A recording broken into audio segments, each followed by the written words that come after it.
Well, good morning, everyone. I hope everyone is ready for an absolutely incredible day. Kicking us off, one of our amazing fourth graders and her little brother from the always amazing Mrs. Holland's class. Here is Aubrey Duquette. Aubrey, good luck. Take it away. Hi, Weaver. Hi. My name's Aubrey. This is my brother Parker. He doesn't go to the school, but he wants to be in it with me. Remove your hats and get ready for the Pledge of Allegiance.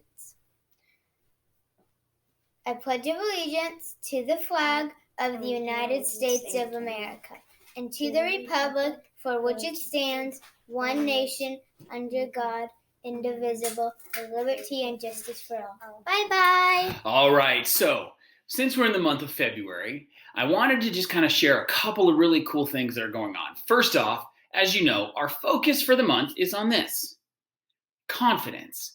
And so I'm really excited because I get to start today by sharing our monthly read aloud. And it's one of my absolute favorites. It's right here. It's called Stand Tall, Molly Lou Mellon. And it's the story of a young girl who really has the ability to believe in herself and the ability to make a change. And she's willing to do what it takes to stand up to some pretty serious forces. So I'm really excited about sharing that one as well. But as you also know, February is Black History Month. And I thought, wow, let's start with this incredible woman. This is Rosa Parks. And Rosa Parks is famous for taking a stand by taking a seat. But sometimes people said, well, it's because she was tired that she needed to sit down. It's not necessarily the case. When Rosa Parks took a seat, she wasn't supposed to. She was supposed to give it up for a white man, and she chose not to. But it wasn't because she was tired.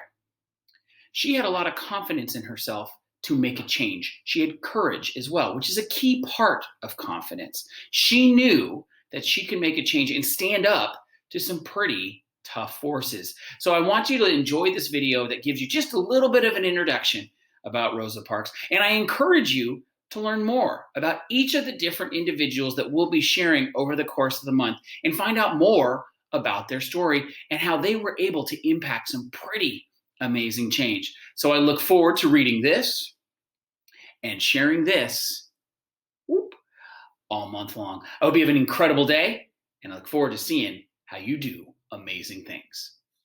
The life of Rosa Parks. She sat down to stand up for civil rights. 90 years ago, when Rosa Parks was growing up in Alabama, life was very unfair in the world she lived in. Black and white people were not treated equally, even though under the 14th Amendment of the U.S. Constitution, the law said they must be.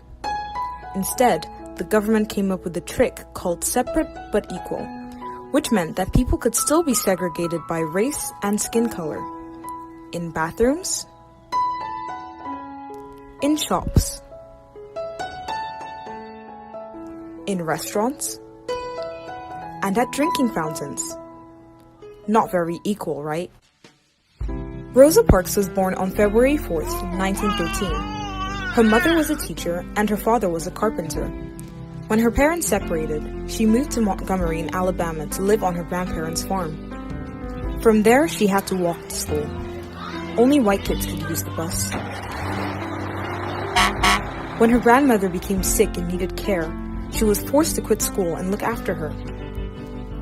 At 19, Rosa met Raymond Parks, a barber and political activist in the fight for equal rights. They fell in love and soon they got married.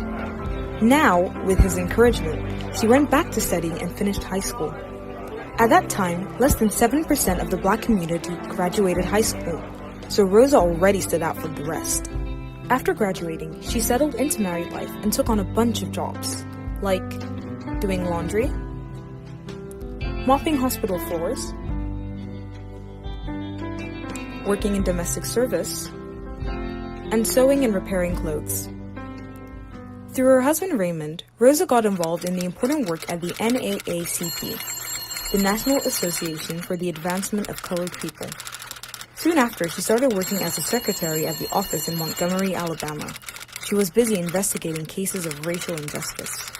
What makes Rosa Parks so famous is what she did on December 1st, 1955. First, you gotta know that, at the time, the buses in Montgomery were divided. A seating area for white people, and a seating area in the back for black people. If more white passengers needed seats, then black passengers had to move further back and stand. If there was no standing room, they had to get off the bus. That's how unequally people were treated. After a long day at work, Rosa caught the bus home. She was worn out, physically tired, and tired of all the unfairness she saw around her. She took her seat, but as the bus filled up, 2 or 3 white passengers were left standing. The bus driver asked Rosa to give up her seat and move to the back. She politely refused and stayed put. Think what guts that takes. "I felt a determination cover my body like a quilt on a winter's night," she later said.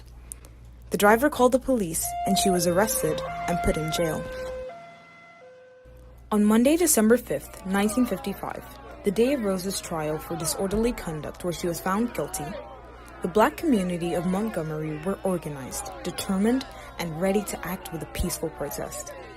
They handed out leaflets that said, "We are asking every Negro to stay off the buses Monday in protest of the arrest and trial. You can afford to stay out of school for one day. If you work, take a cab or walk. But please, children and grown-ups, do not ride the bus at all on Monday." That Monday, no one used the buses.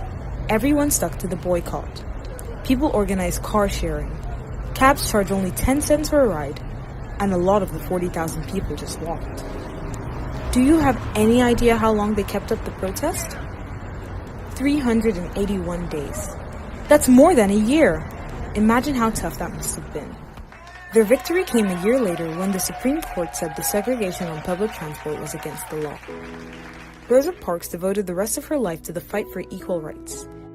Rosa wasn't the first to refuse to give up her bus seat to a white passenger. Don't forget brave women like Lily Mae Bradford, Irene Morgan,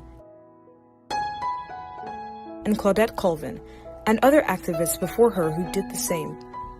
Rosa Parks died in Detroit, Michigan in 2005 at the age of 92. Today, Rosa's defiance remains a symbol for us of everything we admire: courage, integrity, dignity, and true determination. No wonder she lives on forever as the mother of the freedom movement.